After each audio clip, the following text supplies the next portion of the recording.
안녕하십니까? 책 읽는 밤 달빛지기입니다. 오늘은 제가 여러분께 영국 작가 윌리엄 위마크 제이콥스의 원숭이 발이란 단편소설을 낭독해 드리겠습니다. 1902년에 발표한 이 소설 하나로 그는 세계적으로 이름을 남기게 되었는데요.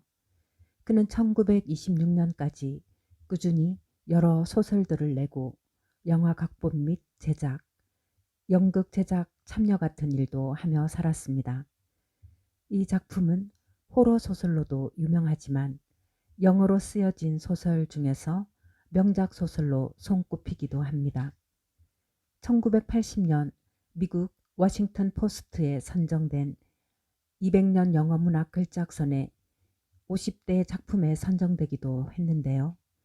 여기 들어간 다른 작품들이 모비딕, 노인과 바다, 위대한 개츠비, 폭풍의 언덕, 주홍글씨, 달과 육펜스 같은 명작들이란 걸 생각하면 이 작품의 평가가 얼마만큼 대단한지 알 수 있습니다. 더불어 세계의 괴담사에서 사라지지 않는 족적을 남기게 되었는데요. 그럼 여러분의 구독과 좋아요에 힘입어 지금 낭독을 시작합니다.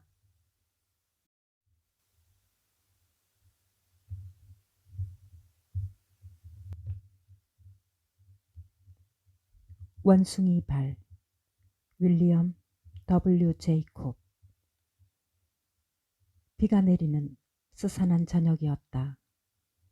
하지만 창문에 블라인드를 내리고 벽난로에 불을 한껏 피워놓은 집안의 작은 거실은 아늑했다.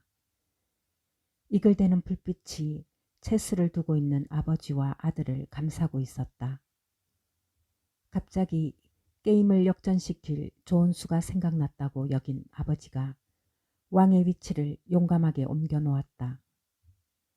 벽난로 옆에서 뜨개질을 하고 있던 백발의 아내가 그 쓸데없고 위험한 수를 보고 참견을 하자 저 바람 소리 좀 들어봐라.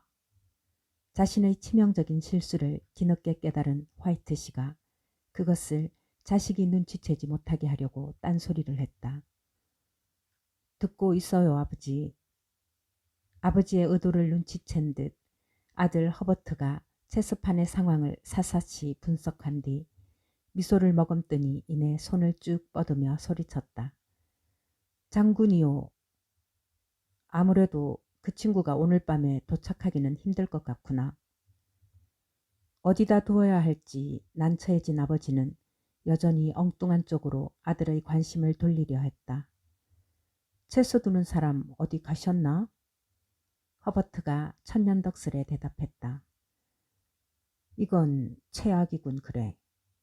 화이트 씨가 어이없다는 표정으로 머리를 감싸주며 분통을 터뜨렸다. 빌어먹을 비는 억수같이 쏟아지고 길은 온통 진창이야. 이건 정말 최악의 사태야. 집이 떠내려갈 판인데 도대체 사람들이 무슨 생각을 하고 있는지 알 수가 없군. 그래, 신경도 쓰지 않고 있잖아. 그만하세요, 여보. 그의 아내가 남편을 달래주었다. 아마 이번에는 당신이 이길 수 있을 거예요. 아내와 아들 사이에 오가는 회심의 미소를 목격하고 아버지가 따가운 눈총을 보내며 헛기침을 몇 번 했다. 아버지는 무슨 말인가를 꺼내려다가 멈칫하고는 회색 턱수염을 아래로 쓸어내리며 쑥스러운 미소만 지어 보이고 있다가 반색을 하며 일어났다. 이제야 도착했군. 무거운 발자국 소리에 이어 요란하게 문 두드리는 소리가 들리자 아버지는 때맞춘 손님의 방문에 반가운 기색을 감추지 못했다. 서둘러서 문으로 달려간 아버지가 손님을 맞이하는 소리가 들렸다. 손님이 날씨에 대해서 몇 마디 투덜거리자 그 소리를 듣고 부인이 쯧쯧 하고 혀를 찼다. 화이트 씨가 키가 크고 억세 보이는 남자를 데리고 방으로 들어왔다. 작고 반짝이는 두 눈에 혈색이 붉은 남자였다. 상사 모리스입니다. 모리스는 가족들과 악수를 나눈 다음 자신에게 주어진 난로옷과 의자에 앉더니 화이트씨가 위스키와 큰 잔을 꺼내 불 위에다 주전자를 올려놓는 모습을 흡족한 표정으로 바라보았다. 세 번째 잔을 비우자 모리스는 눈을 더욱 반짝거리며 본격적으로 이야기를 꺼내기 시작했다.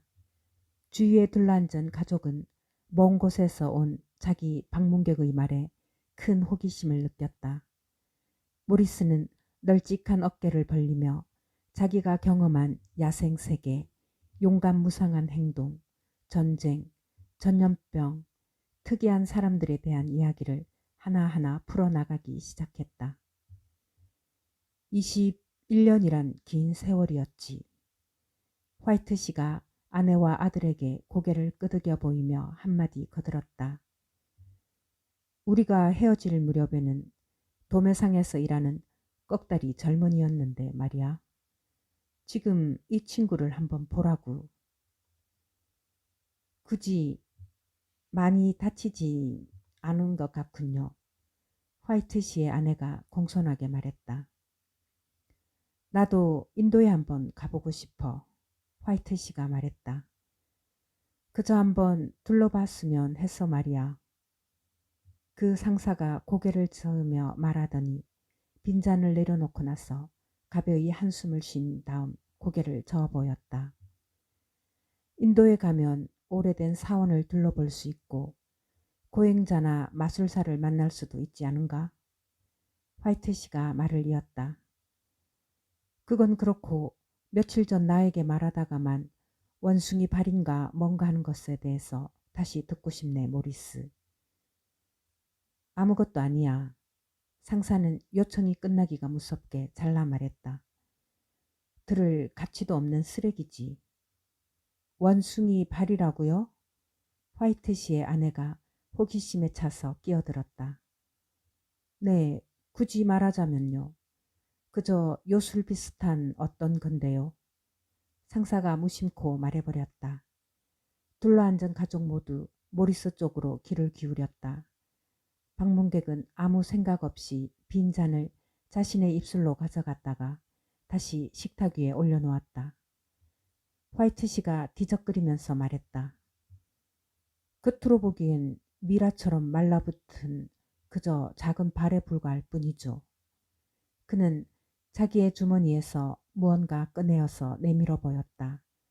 화이트씨의 아내는 눈살을 찌푸리면서 뒤로 물러났지만 아들이 그것을 받아서 살펴보기 시작했다. 여기에 뭐 특별한 것이라도 있는 건가요? 이 발에는 한 늙은 수행자가 불어놓은 주문의 힘이 들어있죠. 상사가 말했다. 인도에 대단히 성스러운 수행자 한 사람이 교만에 가득 찬 우리가 잘 믿으려 하지 않는 운명이라는 것이 분명히 존재한다는 사실을 보여주기 위해서 이것을 만들었답니다. 그 운명을 방해할 경우에는 커다란 슬픔을 맛볼 수밖에 없음을 깨닫게 해주고 싶었던 것이지요. 이 원숭이 발은 이것을 소유한 세 번째 사람에게까지만 효과를 나타내게 되어 있습니다. 한 사람이 세 가지씩의 소원을 빌 수 있고 그 소원은 반드시 성취됩니다. 그가 매우 진지하게 말했기 때문에 가족들이 가벼운 웃음을 터뜨렸다. 그러자 그가 못마땅해했다. 그런가? 그럼 자네도 세 가지 소원을 빌어보았나? 화이트씨가 교묘하게 한마디 던졌다. 상사는 자신을 어린애 취급하는 화이트씨에게 기분이 상한 듯 나지막하게 대답했다. 난 이미 세 가지 다 빌었지. 얼룩투성인 그의 얼굴이 하얗게 변했다. 그럼 정말로 그 세 가지 소원이 이루어졌나요? 화이트씨 부인이 끼어들었다. 물론이죠. 상사가 말하고는 자신의 튼튼한 이빨을 유리잔에 부딪혔다. 소원을 빈 다른 사람도 있나요? 부인이 계속 물고 늘어졌다. 처음 이것을 소유한 한 남자가 세 가지 소원을 이루었지요. 상사가 말을 이었다. 그 남자가 빈 두 가지 소원이 무엇이었는지는 잘 모릅니다만 그의 마지막 소원은 죽음이었죠. 그리고 제가 이 발의 새 주인이 된 겁니다. 상사의 어조는 매우 무거웠으며 모두가 말을 잊은 채 침묵이 흘렀다. 만일 자네가 세 가지 소원을 이미 이루었다면 이제 자네에게는 이게 필요 없겠군, 모리스. 드디어 화이트 씨가 말문을 열었다. 왜 아직도 그것을 가지고 있지? 상사가 고개를 가로저었다. 상상에 맡기겠네. 사실 이 물건을 팔아버릴 생각도 했었지. 하지만 정말 팔고 싶지는 않아. 이미 이 요물 때문에 불행한 일들이 많이 생겼어. 게다가 내 말을 믿고 이것을 사려는 사람도 없을 테지. 사람들은 그저 이상한 이야기로 여길 거야. 생각해보게 이 물건에 관심이 있는 사람들은 모두 내 말이 진실인지를 먼저 시험해 본 다음에 돈을 내려고 하지 않겠나? 만일 자네가 세 가지 소원을 더 빌 수 있다면 어떻게 할 생각인가? 화이트 씨가 눈을 번뜩이며 물었다. 모르겠네. 상사가 대답했다. 모르겠어. 그는 그 발을 집어들고 엄지와 검지 사이에 넣어서 흔들어 보더니 갑작스레 불이 있는 쪽으로 던져버렸다. 그러자 화이트 씨가 가벼운 비명소리를 지르며 잽싸게 몸을 날려서 그 발을 낚아챘다. 태워버리게. 상사가 엄숙하게 타일렀다. 모리스, 자네가 이것을 원치 않는다면 나에게 주면 되지 않는가? 자네에게 이걸 줄 수는 없는데. 그 친구가 완고하게 말했다. 내가 분명히 그것을 불 위에 던졌다는 사실을 잊지 말게. 만일 자네가 그것을 가지고 있다가 어떤 일이 일어나도 나를 탓하지는 말게. 자네가 현명한 사람이라면 다시 그것을 불 위에 던져버리는 게 좋을 거야. 화이트 씨는 고개를 저으며 자신의 새로운 보물을 자세히 살펴보았다. 이것을 어떻게 쓰면 되지?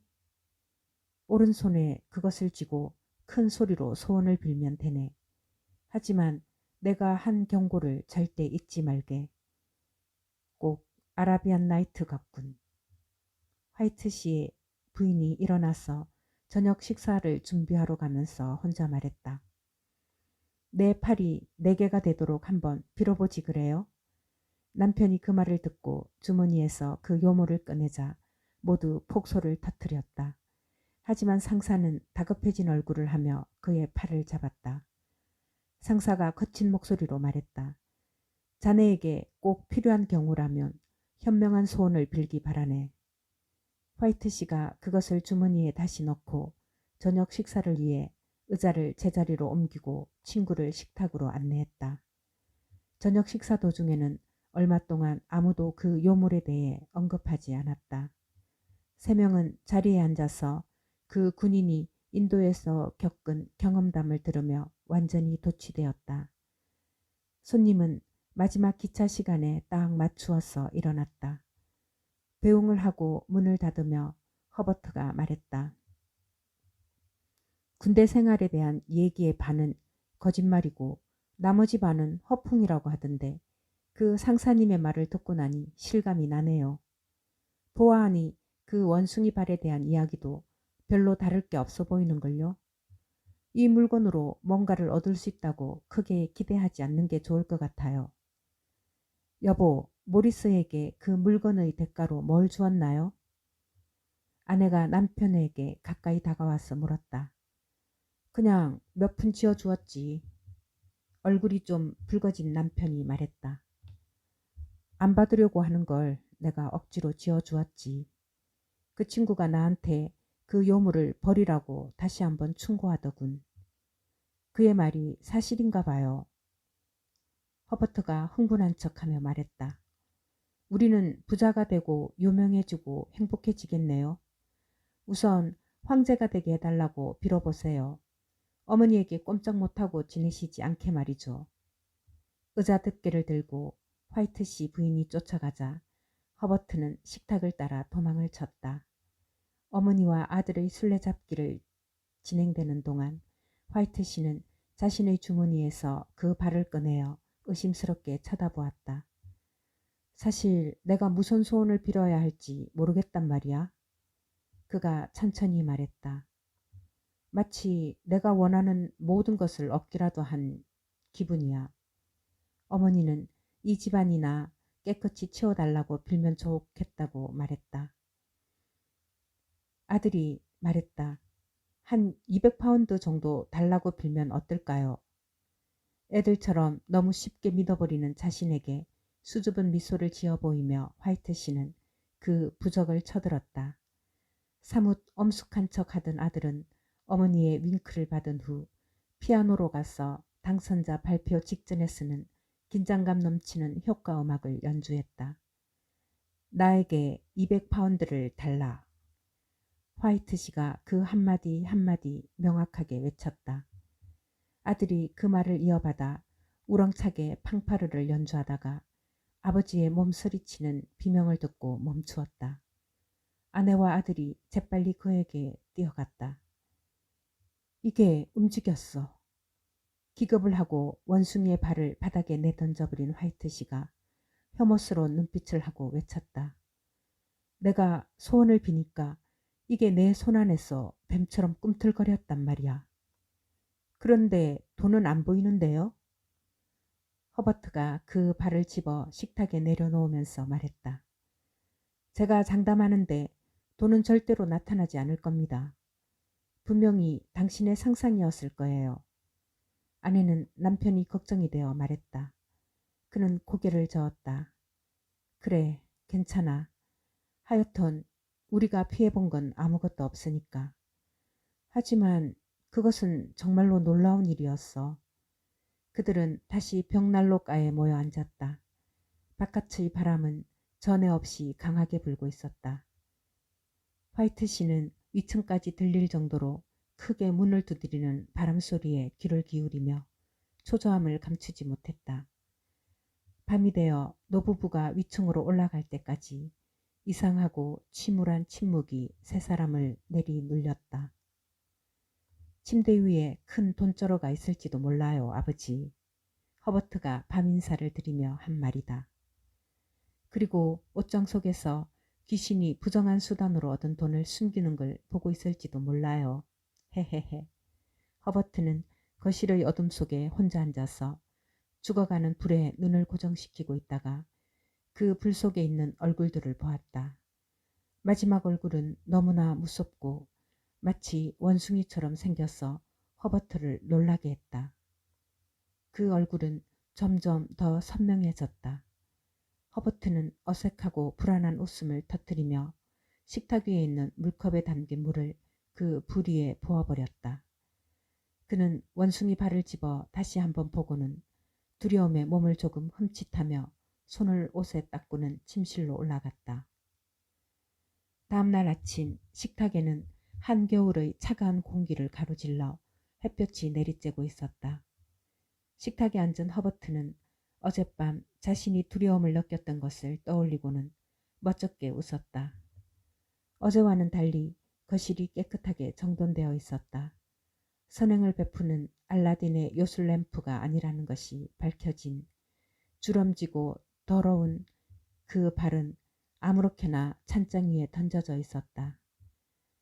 아마 늙은 군인들은 다 그 모양인가 보죠? 화이트 씨의 부인이 말했다. 우리가 그런 터무니없는 이야기를 듣고 있었다니. 요새 세상에 소원이 이루어지는 뭐라고요? 아니, 설사 소원이 이루어진다고 해도 어떻게 200파운드가 당신에게 피해를 줄 수 있단 말이죠? 말도 안 된다고요. 갑자기 돈벼락이 아버지 머리 위로 떨어질지도 모르죠. 허버트가 장난스럽게 말했다. 모리스 말이 그 일은 아주 자연스럽게 일어난다고 했어. 그러니 실제로 소원이 성취되었는데도 우리가 그것을 우연의 일치라고 생각할 수도 있단 말이야. 허버트가 식탁에서 일어서면서 말했다. 그 물건이 아버지를 자린고비로 바꾸어버릴까봐 걱정되는걸요. 화이트 씨의 부인이 웃으면서 문까지 아들을 배웅해 나갔다. 어머니는 아들이 큰 길로 나간 것을 본 후 남편의 순진함에 어느 정도는 유쾌한 기분으로 하루를 보냈다. 오후에는 갑자기 우체부가 문을 두드리자 혹시 그 소원이 이루어진 것인가 하고 문으로 달려나갔다가 우체부가 전해준 재봉사의 지급 청구서를 받아들고는 역시나 하며 퇴역 상사의 술버릇을 다시 한번 입에 올렸다. 하버트가 퇴근 후에는 아마 더 재밌는 말을 할 거예요. 믿기 힘들다는 건 알아.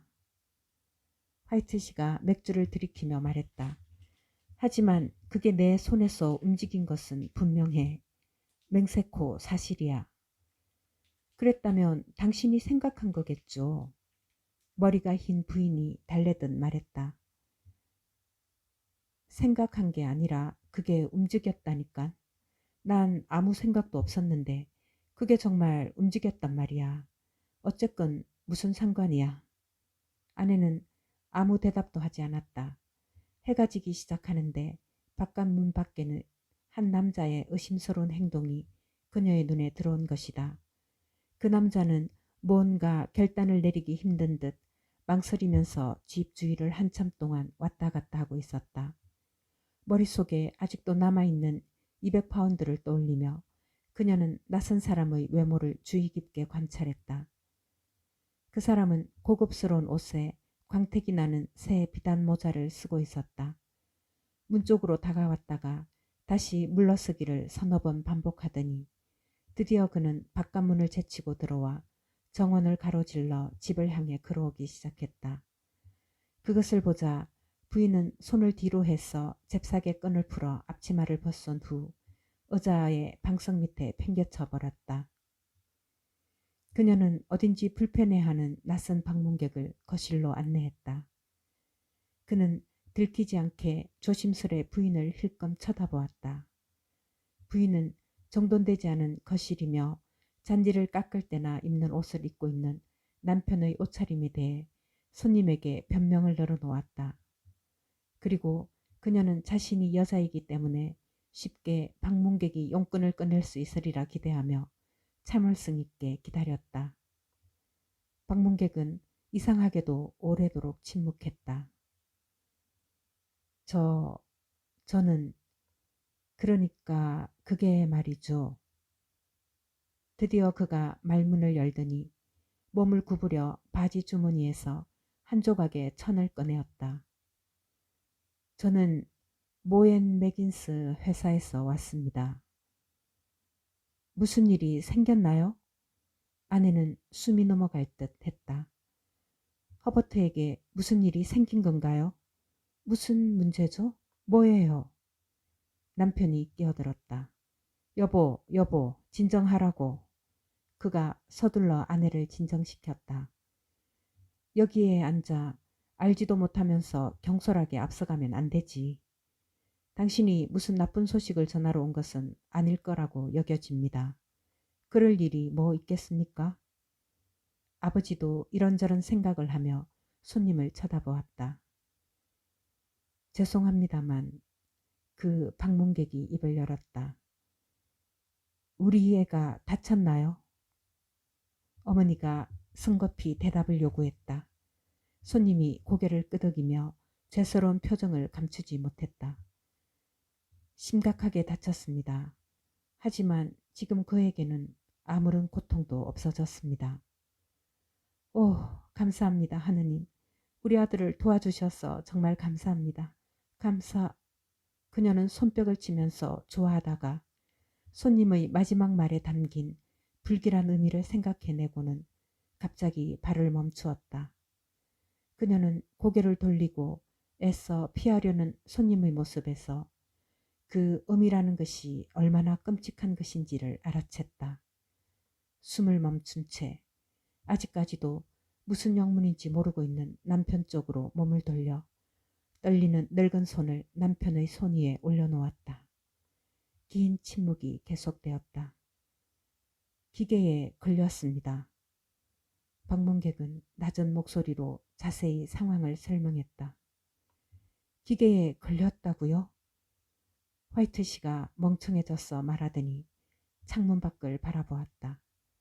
마치 40년 전 아내에게 구애하던 때처럼 그녀의 손을 꼭 움켜쥐었다. 허버트는 우리에게 남은 유일한 삶의 희망이었습니다. 천천히 그 방문객 쪽으로 고개를 돌리면서 화이트씨가 중얼거렸다. 믿을 수가 없어요. 손님은 헛기침을 몇 번 하고는 일어나서 천천히 창문 쪽으로 걸어갔다. 저희 회사를 대표해서 기댁에 일어난 큰 불행에 대해 우리의 진심 어린 위로를 전하기 위해서 왔습니다. 그가 말을 이었다. 제가 단지 고용인으로서 지시받은 대로 하기 위해 온 것뿐임을 이해해 주시기 바랍니다. 아무런 대답도 없었다. 얼굴이 하얗게 질린 노부인은 남편만 바라보면서 아무 말도 못하고 있었다. 숨소리조차 들리지 않았다. 남편은 마치 옛 친구가 놓고 간 요물이 처음으로 일을 저질렀다고 확신하기라도 하는 듯한 표정이었다. 모엔 맥인 회사는 이 일에 대해 전혀 책임이 없음을 밝혀드립니다. 손님은 계속해서 말했다. 회사에게는 아무런 의무가 없지만 아드님의 장례식을 고려해서 일정 정도의 위로금을 드리고자 합니다. 화이트 씨는 갑자기 아내의 손을 떨구었다. 두려우며 떨며 그 방문객을 쳐다보던 그는 마른 입술을 천천히 움직이며 물었다. 얼마죠? 200파운드입니다. 아내가 비명을 지르며 정신을 잃었다. 남편은 희미한 미소를 짓더니 아내 명인이 된 것처럼 두 손을 앞으로 내민 채 더듬거리다가 바닥에 쓰러졌다. 노부부는 집에서 2마일쯤 떨어진 곳에 만들어진 거대한 새 공동묘지에 아들을 묻은 뒤 어두운 침묵에 쌓여 집으로 돌아왔다. 그 모든 장례 절차가 너무도 빨리 끝나버렸어. 처음엔 그것이 끝난 줄도 모르고 그 다음 절차를 기다리고 서 있다가 식이 끝난 것을 겨우 알아차리고는 집으로 돌아온 것이다.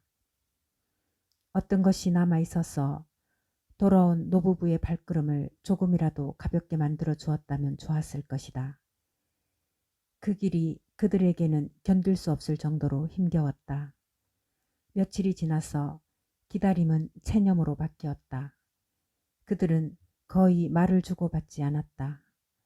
이제 그들에게는 할 말이 남아있지 않았고 자신들의 긴 삶이 피곤하기만 했다. 일주일쯤 지난 어느 날이었다. 밤중에 남편이 문득 잠이 깨어 옆자리를 더듬어 보았지만 아내가 옆에 없었다.